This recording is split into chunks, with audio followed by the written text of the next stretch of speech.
Assalamualaikum warahmatullahi wabarakatuh. Pamirsa subscriber YouTube Mang Cecep Gorbacep anu satia satuhu manco di mana wae ayana dina dangat ayana urang neraskeun hanca dongeng Sirot Jelema Gaib bagian ka-38. Ieu yasana Bapak Kasukarna. Serta can dipedar ieu dongengna sakumaha biasa ngahaturkeun rebu nuhun laksa ketika bingahan ka anu teu satia satuhu manco ngomen oge ngalaik kana ieu dongeng-dongeng Mang Cecep Gorbacep. Mudah-mudahan eta kasayat dibalas ku Gusti Anu Maha Suci. Amin ya Allah ya robbal alamin. Sumangga supados teu nyangkolong teuing kana waktos wilujeng ngadangukeun.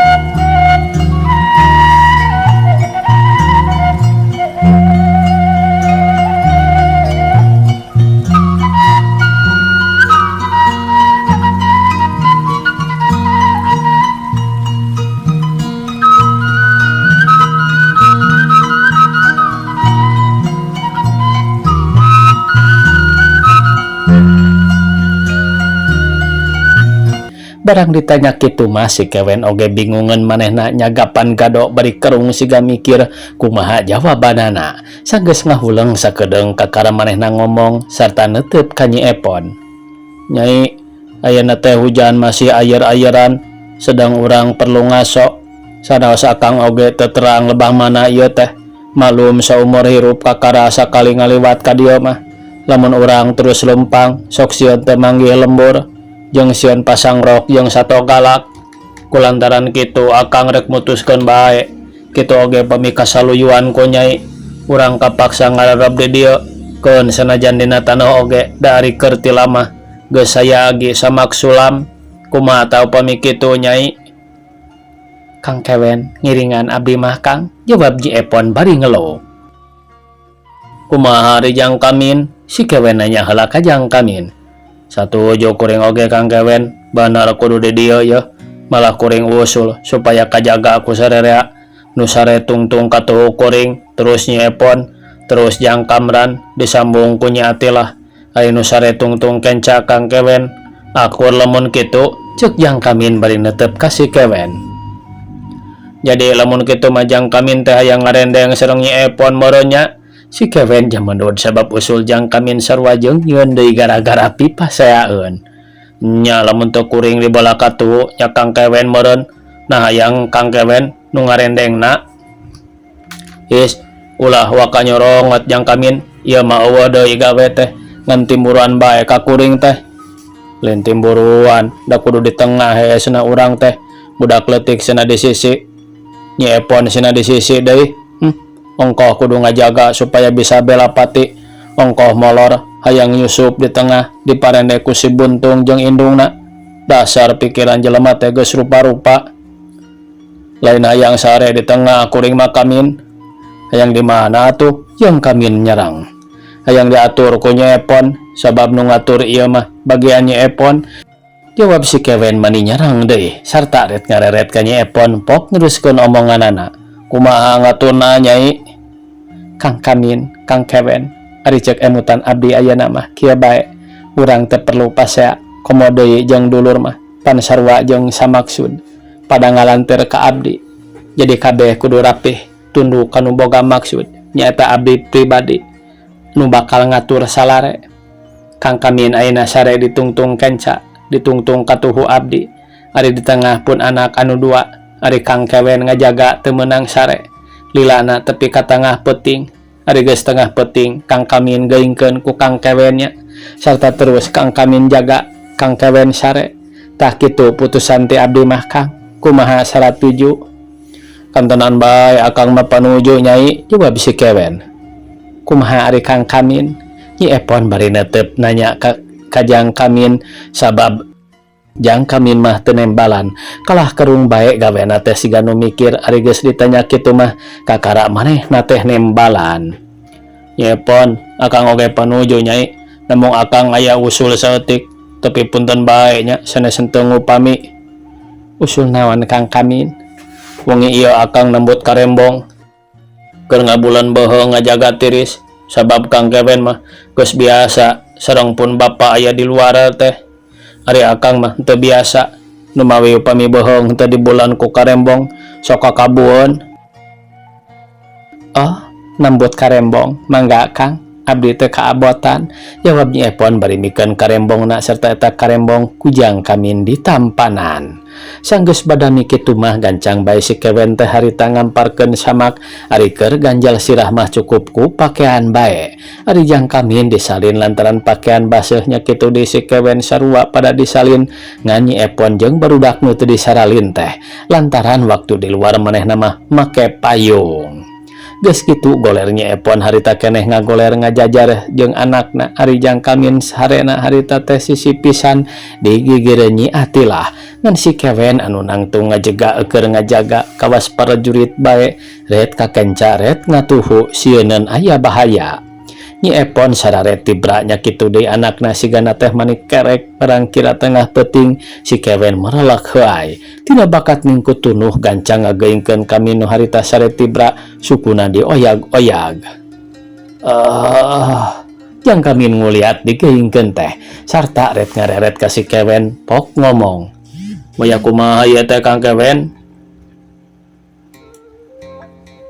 "Jana ari Ujang, ayo akang aplus geus teu kuat yeuh, kuduna mati tadi ngan watir bae rek ngageingkeun ka Ujang teh lantaran sarena manik kerek kawas nu tibra." "Nuhun Kang Kewen, pek atuh gara giliran sare keun kuring ayeuna bagian jaga," jawab Jang Kamin bari terus hudang jung nangtung ngajega dina urutna nangtung si Kewen.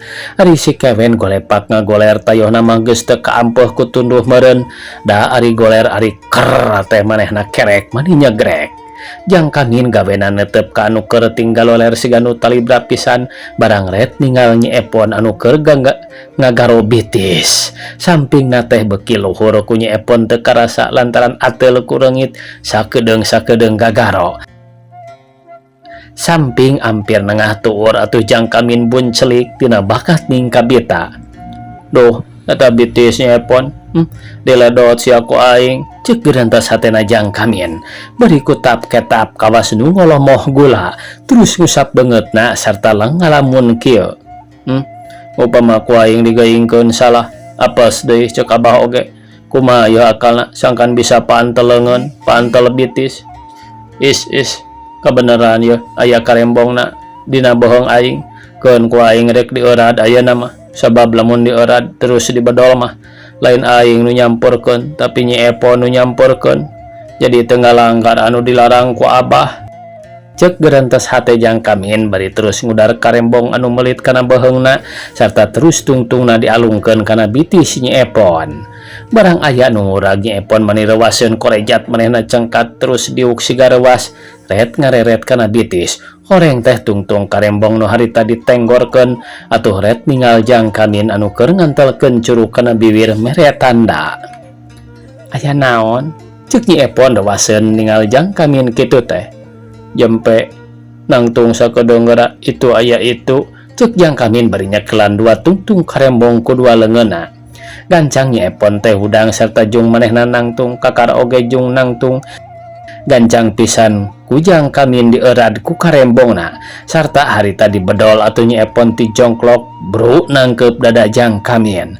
Karawak Jang Kamin nyekel tina bakat ningku bogoh tepikeun ka kekereuweut. Tulung," ceuk Nyi Epon guguring jalan. Ngadenge anu ngagero si Kewen ngorejat hudang lantaran nulunguk keneh manehna teu pati apal kanu maksa ka Nyi Epon atuh hiuk bae nonjok pereupna teh bangbaraan. Gebro mener cukang irung atuh Jang Kamin ngagero. "Aduh!" Jang Kamin bari ngalesutkeun Nyi Epon soloyong bro namro gabrug ku si Kewen dirontok atuh gorentel duanana papuket gorentel kubrag kahandap sorolok kulitik duanana ragrag brus kana kamali recai. Habak jang kami ditonjok di satakar tanaga gua kadenge ngagoak bari gebro deui males ka si Kewen. Gerung si Kewen ngarasa nyeri ari hantem terus-terusan silih balas dinu heureun ari Nyi Epon gancang nyakel leungeun anakna nu kageingkeun. Napasna hahehoh bakat kurawas. Keur kitu aung aya sora nu ngageram matak muringkak bulu punduk atuh regayang jang Kamran dipangku sarta Nyi Atila ditungtun leos Nyi Epon ngaleos ninggalkeun nu geureulut sieun anu ngagawur. Peuting diganti ku berang harita teh isuk-isuk manuk recit di sarada marandi dina Ciremis nu harita ngagarayot ngagenclang nadang daunan. Ari Nyi Epon mah lempang mapai-mapai jalan gede serta cipanona rembay tina bakating nalangsa wireh panganteurna kitu bat merentingkeun sorangan teu bela kanu diantor. Beki lila beki jauh lempang na ngeureuyeuh bae sakapung lempang na laun mun manehna geus beurateun. Teu kuat mangku Jang Kamran sarta kapaksa ngeureuyeuh Jang Kamran teh dilempangkeun. Atuh puguh mani lila majuna ge seuseut saat teu beda ti ngasuh budak bari saban manggih jalma terus bae natanyakeun palebah mana bagendit. Kaparengan Nyi Epon loba pisan nu nyaaheun sok ngarere kadaharan jeung nuduhkeun nu dijugjog. Atuh teu matak heran dina jeroning narima Nyi Epon mah osok ceurik sarta sasambat ka Sirod kieu pok-pokanana. Kang Sirod, horengnya geuning hirup teh karasa dina tingkat rupa-rupa. Lamun dina mendak bunga rupa-rupa kabungahan, lamun dina manggih perih rupa-rupa kaperihan.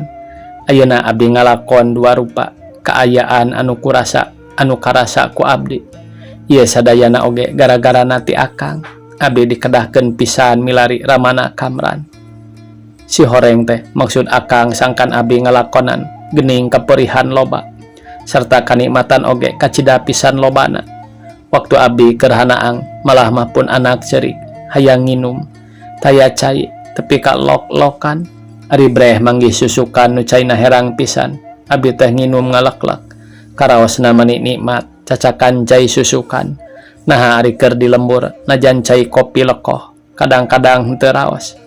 Tah di dia oge bukti kawasana Gusti Allah. Sanajan cai susukan leuwih nikmat batan sirop. Numawi pikeun abdi mah ayeuna teh tekun pisan ngarobah pamadegan najan aya gunung bitu atawa walungan caah. Abdi moal arek mundur tetep satia ka Akang. Hayang nyaho saenyana saha bapana Kamran teh. Kang Sirod, ieu abdi nuju ngalakonan pamundut Akang. Doakeun Kang Sirod, ceuk geureuntess hate Nyi Epon bari ngeureuyeuh lempang lalaunan. Ari anu disambatna harita Sirod keur lempang ngagidig muru lemburna sabab guruna marentah kudu buru-buru balik. Padahal diri manehna harita teh kakarajol. Tapi ku eyang saleh teh diparentah balik deui. Sugan jeung sugan kaburu Nyi Epon bisa kepegat ulah sampai lalayaran. Nu matak Sirod dewaseun lempang namani ngagidig barang datang ka lemburna gancang nyamperkeun Mbah Jamil. Punten Mbah Jamil, punten, ceuk Sirod gegeroan ti buruan. Saha? Jawab Mbah Jamil bari kaluar ti jero imah ari breh aya Sirod atuh manehna reuwaseun serta neruskeun omongna. Geuning Sirod ka dieu deui. Aya naon Jang Sirod? Mbah Jamil bari nangtung di tepas tepi ka poho nyalikeun. Bah, ari Nyi Epon aya di dieu kitu. Nyi Epon, apa neangan ulama anu bakal bisa nuduhkeun bapana Jang Kamran? Nah, aya naon kitu Jang Sirod? Cing calik heula atuh. Abah hayang ngadengekeun. Ceuk Mbah Jamil kakara inget yen Sirod tas lempang jauh atuh terus Sirod oge unggah ka jero imah geek diuk hareupeun Mbah Jamil. Tihul, cing pocina ka dieu keun tah. Ya adalah Jang Sirod ka dieu deui. Hayo buru sakalian bawa buboy sampona euy. Mangga Abah, jawab si Tihul anu ti tadi keur muboy sampe sarta sok buboy sampona diwadahan kana piring terus ditunda dina samak hareupeun Sirod. Ari geus beres nyuguhanana geek deui ngilu diuk ngariung di dinya. Aya daon Jang Sirod pangnanyakeun Nyi Epon teh? Kieu Bah, Abdi teu name dongkap ka pasir ngampi, meuni teu meunang leureuh-leureuh acan ku eyang saleh teh. Terus bae harita keneh kudu balik deui ka dieu sarta cegah cenah ulah nepikeun ka Nyi Epon lalayaran di hiji situ. Nu mawi ka mana Nyi Epon teh Abah? Si Rod kawas nu gogop nyaritana teh sabab beda kana hate kawas aya naon-naon anu bakal tumiba kana dirina. Aduh, nah ieu aya naon Jang si Rod? Teu ngarti Abah mah ieu. Boa-boa aya salah alamat pituduh anu kadenge ku Abah teh. Na kumaha Abah? Tanya si Rod mani olohok. Waktu Abah ditanya ku Nyi Epon, kamana kira-kira neangan ulama anu bakal bisa nuduhkeun saha-sahana Bapana Kamran. Terus Abah menekung hayang menang ilham. Na tekung silila jol aya suara anu ngabejaan ka Abah. Yen anu bakal bisa nuduhkeun Bapana Kamran nyaeta nu aya di Nusa, situ Bagendit. Tapi kadituna kudu leumpang cenah, teu meunang tutumpakan. Tah kitu Jang si Rod anu ngabejaan ka Abah teh. Tapi sadarea oge teu aya nu ngadengeun. Atuh terus bae Abah marentahkeun Nyi Epon kudu kadinya. Sarta anakna dibawa dianterkeun ku Jang Kamin jeung si Kewen. Aya naon kira-kirana Jang si Rod? Moal pibahayaeun mah. Bo, edas Bah Jamil. Abong abdi manusa kakara ngarti ayeuna. Tadi nama teu ngartos pisan abdi teh Bah. Juga si Rod bari ngerutkeun halisna. Kumaha kitu? Bah, anu ngabejaan ka Abah teh nyaeta anu ngamprengan Abah teh. Tah kitu sangkaan abdi mah manehna geus teu betaheun aya di dieu teh. Lantaran kagiri di ku abdi meureun anu ceuk rasa manehna mah lamun urang keur ngamal teh panasna luar biasa. Tapi manehna oge katari ku anakna meureun nu mataksina dibawa ka ditu. Boa matak bahaya sarereanya Abah. Kumaha lamun ku abdi teu kabari? Kumaha lamun manehna kaburu mentas manten situ Bagendit? Bu, edas. Ujian berat ieu teh Abah. Ceuk Jang si Rod bari ngalimba pakat ku sedih. Jang si Rod, lamun kieu mah Abah nu salah. Akibat Abah teu ngarti. Anu akhirna rarasan Abah mah bisa nulungan, tapi dina praktekna mah mantuan kanu rek ngabinasa. Kumaha atuh akalna Jang si Rod? Daya jalana deui Abah, kudu buru-buru susulan bae. Keun mudah-mudahan teu kaporotan abdi teh. Jawab Jang si Rod bari amitan. Keheula si Rod, na teu perlu ku bantuan Abah. Sawios Abah, abdi kapaksa bae sorangan. Atuh si Tihul bawa tambah keung Ujang. Moal kiateun lempang nabah. Margi kudu setengah lumpat meureun, da puguh itu teh heula. Kitu bae pek Abah mah, ngan sasarap heula anggur kadinya. Jang si Rod, lumayan buboy sampo haneut keneh. Bah Jamil bari ngahulang bae ari ras ingat kana lakuna anu geus marentahkeun anakna jeung Nyi Epon ka Bagendit. Mangga Abah, jawab si Rod bari regot nginum sarta ngasaan buboy sampeuna. Sanggeus manehna ngopi mah terus harita amitan rek ngajugjug ka Bagendit sarta teu bisa nepangan ka Ibu Rama Nyi Epon. Malah ceuk pikiranana leuwih alus teu nyahoeun ngarah teu hariwangeun nu matak terus ngagidig rek nyusul-nyusul Nyi Epon. Anu inditna geus lila malah geus muting sagala. Lumpangna Jang si Rod gancang sarta henteu luak dieu ngagidig lieur nyusul bangsat kota Bandung geus kalangkung geus mapai pagunungan. Malah harita geus sore manehna masih ngagedig tina bakat hayang gancang patepung sareng Nyi Epon. Beuki lila beuki jauh geus tepi ka pagunungan urut leureunna Nyi Epon. Breh si Rod ningali lalaki duaan eukeur nalikroh. Leumpangna rarampeolan sarta tarangna dibengker atuh Jang si Rod heraneun sabab dina rigigna mah asa-asa geus wawuh. Atuh harita disusul ari breh horeng si Kewen jeung Jang Kamin geus rarincug. Kang Kewen ieu teh, ceuk si Rod bari neuteup. Aduh, geuning si Rod, nya akang Jang si Rod, jawab si Kewen bari nyekelan leungeunna si Rod. Kunaon eta beungeut meuni baranget kitu Kang? Ari ieu saha deui? Kawas nu nyeri panon geuning, da di bulan kabeh beungeutna oge. Gelut akang teh Jang si Rod, nya jeung Jang Kamin pisan gelut akang teh. Sarua bedasna jeung sarua jagona sarta sarua pada muridna Bah Jamil. Nu matak teu heran ayeuna sarua ruksakna oge. Jawab si Kewen bari dumareuda. Har, nah ya jago sarua ruksakna kan. Kabawa apes ku Jang Kamin sabab manehna ngalanggar parentahna Abah Jamil. Ngalanggar kumaha? Cek si Rod mani ngahulang. Biasa bae ari geus katur lengan ku Nyi Epon teh tepi ka poho kana Jangji. Jawab si Kewen bari derak-dak ngadongengkeun anu kaalaman ti mimiti indi tepi ka waktu harita. Oh, paingan atuh ari kitu mah di bulan kawas nu lolong dan nempo bitis meureunnya. Datu salah si Rod akang mah sabab nu dilarang mah nyamperkeun. Ari disampurkeun mah teu dilarang, jawab Jang Kamin bari nyekelan ka Kewen. Teu nyamperkeun ka Akang Nyi Epon mah, tapi dibedol meureunnya. Tah hukumanana teh aya 2 perkara. Kang Kamin, kahiji ngalanggar parentah Bah Jamil, hakikatna mah ari syariatna ngabedol nu tanpa dosa. Naon hukumanana si Rod? Cek Jang Kamin. Tah eta bae buktina rincug sabab akibatna ngabedol anu teu suka. Keun bae da adak dada sedang rincug sakieu mah da masih jag-jag, jawab Jang Kamin teh euleum-euleum. Cing lamun jag-jag mah urang balap Kang Kamin. Jeung Akang jeung Kang Kewen lompat ti heula. Tuh tepi kana tangkal kai itunya. Lamun kuring teu bisa nyusul, kuring rek tunduk ka Akang.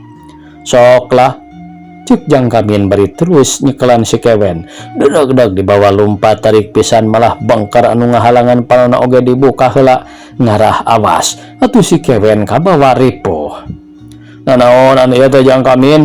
Nanaonan aduh. Nanaonan ieu teh? Cek si Kewen bari haru hahareho. Cicing Kang Kewen teu rasakeun si Rod make ngoa sagala keun sia urang tagih jangjina teh. Lantaran urang geus tepi manehna acan pecenghul, jawab Jang Kamin bari renghap ranjug. Kurang gancang lompat teh Kang Kamin, kuring geus rila nungguan Akang di dieu. Cek si Rod anu geus diuk dina akar tangkal kai. Jang Kamin mani calangat tina bakat ningkur reuas. Ningali aya si Rod teh atuh manehna sieuneun.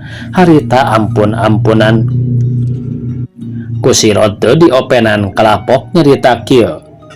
Tah Kang Kamin ayeuna geus burit ye. Sedang sore ieu kuring kudu geus aya di bagendit si Nyi Epon mentas manten. Rek ti heula bae kuring mah nya sugan engke papanggih deui. Rek ngilu bae Akang mah jang si Rod. Na kuat kitu. Sakitu jauhna rek ditempuh ukur jam-jaman. Kumaha jang si Rod bae Akang mah, ceuk Jang Kamin jeung si Kewen mani bareng. Sok atuh ari kitu mah pek carekelan leungeun kuring yeuh kuduaan. Kang Kewen belah katuhu, Kang Kamin ti belah kenca. Tapi kudu peureum nya, lamun beunta heug cilaka abdi teu tanggung jawab. Lamun keur peureum hayang ngomong meunang Jang si Rod. Meunang ngomong mah rek noroweco oge asal ulah beunta bae, ari lain dititah beunta mah, jawab Jang si Rod bari gap leungeun kenca katuhuna nyekelan leungeun baturna. Ari nu dicekelan harita keneh peureum, terus ku si Rod dibawa leumpang. Seok. Sora angin tarik pisan, cileger sora gelap mani dordar serta angin karasana ngagelebug, malah pakaian Jang Kamin oge pating arlop. Jang si Rod, Akang teh dibawa ngapung Jang? Tanya Jang Kamin mani merenying tina bakat ningku hariwang. Cicing Kang Kamin, jawab si Rod bari jongjon bae nungtun baturna. Purinyai, ceger. Sora angin ngagelebug nebak kana cai bagendit atau tepi ka ombakan. Atilah jimat emak, hayu urang tumpak rakit gelis. Dia geus kadenge ku emak teh anak king, yen urang kudu kana rakit. Ceuk Nyi Epon anu harita ngajak anakna. Ceuk Nyi Epon anu harita ngajak anakna. Alim emak, apan abdi teh teu kengeng mentas ka situ. Waktos di mandian di pancuran teh emak, jawab anakna bari hing ceurik. Antosan atuh di dieu nya geus. Omong Nyi Epon bari celak kana rakit jeung Jang Kamran geleser ka tengah rek muru kanu satea. Keur kitu purinyai ceger. Hiuk angin ngagelebug. Celowong soranya atilah ngagerewek bari gugupay. Mak, ulah kadinya mak, buru balik mak. Hinyi atilah cerik ngebangingik sabab ningali anu ngabeleg-beg gede pisan. Angin tarik ngagelebug sorana meningah yuk matak paur matak keeng komo meningal tempat na anu sakitu geuman pasir anu katingali ngarunggunuk siga lembur. Padahal ngan tatangkalan katingali na teh poek sabab haleungheum rek hujan mega naklek meuni hideung bumi alam jadi poek. Nya atilah gora-gero ngagoroan ka indungna anu harita di tengah tumpak rakit matak ketir nyoloyong siga nu lancar ninggalkeun manehanana. Nu matak atilah sedih gura-gero ka indungna sorana meniges perak sarta teu weleh gogopay. Panggupayna kunya epon ngan ukur direret bae tapi teu dipikarunya panggerona teu diwaro katiup ka bawa angin nu harita ngagelebug. Sora anu culak celuk kasawur ka bawa angin kadengena asa jauh atuh harita jang sirod anu keur lempang ngagedig. Bari nungtun dua jalma si Kewen jeung Jang Kamin geus ngadenge eta sora anu cemeluk. Ka indungna sorana teh geus peura. Jang sirod, sora naon ta jejeritan sigana teh? Di mana urang teh Jang sirod? Ceuk Jang Kamin bari peureum manehna dituntun-tungtun ku sirod. Cicing Kang Kamin, pirakun teu ngarasa keneh bae yen urang teh keur lempang. Jawab sirod bari netep kanu keur gegeroan. Karasana mah karasa Jang sirod ngan asa hampang pisan nu mawi akang tadi naroskeun oge. Naha urang teh ngapung, ceuk Jang Kamin bari peureum. Nya da urang teh gatot gacanya. Iwal teh gatot gaca dina pawayangan anu kasohor bisa ngapung mah. Ari manusia seperti urang mah geus bae lempang Kang Kamin. Nah atuh maneh hampang kieu rarasaan teh jeung teu capek deui aya kira-kira 100 tumbak mah jauhna teh Jang sirod. Duka teuing Kang Kamin, jawab Jang sirod pondok pisan bari netep ka anakna nu gura-gero sarta terus nyampeurkeun kadinya. Jang sirod, ari eta nu gegeroan saha Jang? Si Kewen kakara pisan nyarita dasar wadih manehna oge peureum harita teh. Tah didinya urang rek eureun teh Kang Kewen, nya didinya anu dituju ku urang. Jawab Jang sirod serta meuni sakilat pisan manehna teh tepi kadinya atuh reg lempangna eureun bari nyarita kieu. Bareun tah ayeuna mah. Sanggeus diparentah kitu Bray Jang Kamin jeung si Kewen harita keneh bareun tah ari Bray maning ngaranjog sabab ningali aya situ legana kabina-bina atuh Jang Kamin olohok nya kitu deui si Kewen bari netep eta situ manehna nyarita kieu. Jang sirod, ieu teh situ Bagendit. Nya sugan Kang, hayu tuh urang sampeurkeun pun anak. Jawab sirod bari lumpat muru anakna sarta ngagero atilah. Cenah. Abah, itu mah kaditu Abah. Ceuk nya atilah bari turun tina batu urut nangtung manehanana gabrug ngarangkul ka bapana. Sugrug cerik bari mak-maan. Geus anaking, mana emak teh? Omong sirod bari ngusapan anakna terus dicengkatkeun sarta ditetep semu nu gegot. Tuh Abah, kunaon emak teh make kaditu sagala Abah? Nyi atilah bari nunjuk ka indungna anu aya dina rakit sarta gero ngageroan. Mak, iya Abah, mak, iya. Ceuk atilah bari ajrug-ajrugan bag sararea ngagebag bari netep ka tengah situ ningal rakit nu nyoloyong. Jang Kamin jeung si Kewen olohok mata simeuteun melong anu senang-senang tumpak rakit siga tentrem padahal angin teh tarik ngagelebug matak paur ngahiuk sorana tarik nebak mega nu harandap nabelesur lir dipiceun siga gunung lalumpatan. Mega teh meuni ngaguyun naklek hideung matak paur. Katambah gar deui hujan gedena kaliwat saking ninggangna kana awak teh karasana meuni pereus merekpek taya kendatna. Beungeut pinuh ku cihujan katambah harita burit ari Mega meuni naklek sarta hujan meuni kerap atuh asa poek pisan teu paruguh deudeulean. Kang Kewen, antosan di dianya Kang, sareng ni HP pun anak. Oma tulah ka mamana bisi cilaka geura. Omong Jang sirod bari netep ka si Kewen. Mangga Jang, bade ka mana ari Jang sirod? Rek nyusul eta rakit. Jawab sirod bari harita keneh manehna tuturbun mapai-mapai anu deet sarta lukutna teu loba anu ngarambangna beungeut cai. beki lila beki tengah serta cai beki jero tapi jang sirod teureun terus bae beki gancang sarta ari geus laput manehna harita ngojay tapi matak model pisan kadeleuna siga gancang sakapeung les teu katingal sakapeung katingal mucung hul. Ari hujan beki gede serta angin ngagelebug jeung rakit teu cicing inggeung ka bawah ku cai anu siga keur dikoclok katambah gelap nyamberan serta kilating baranyai atuh jang kewen dagdigdug bari melong kana rakit nu disusul ku jang sirod tapi ari jang sirod mah harita teh teu katingali kahalangan ku cihujan nu kerep kabina-bina. Purinyai ceger kilat ngabaranyai disusul ku sora gelap gero nyepon ngagero bakat kurewa sarta dongkok sieun kasambar gelap atuh eta rakit inggeung sarta manehna teh labuh ampir bae ti kecebur malah harita jang kamran nu gawena melong bae siga nu resep kacai tepikeun ka ti kosewad sarta kecebur ti lelep da puguh teu bisa nyakal jeung rakitna oge leur sabab baseuh ku cihujan. Ningali anakna kitu teh Nyi Epon mani ngagero tina bakat ning kurewa sarta manehna ngaburu tapi henteu kabeneran dengan budak teu katebak atuh Nyi Epon ngajerit tina bakat ning kusieun.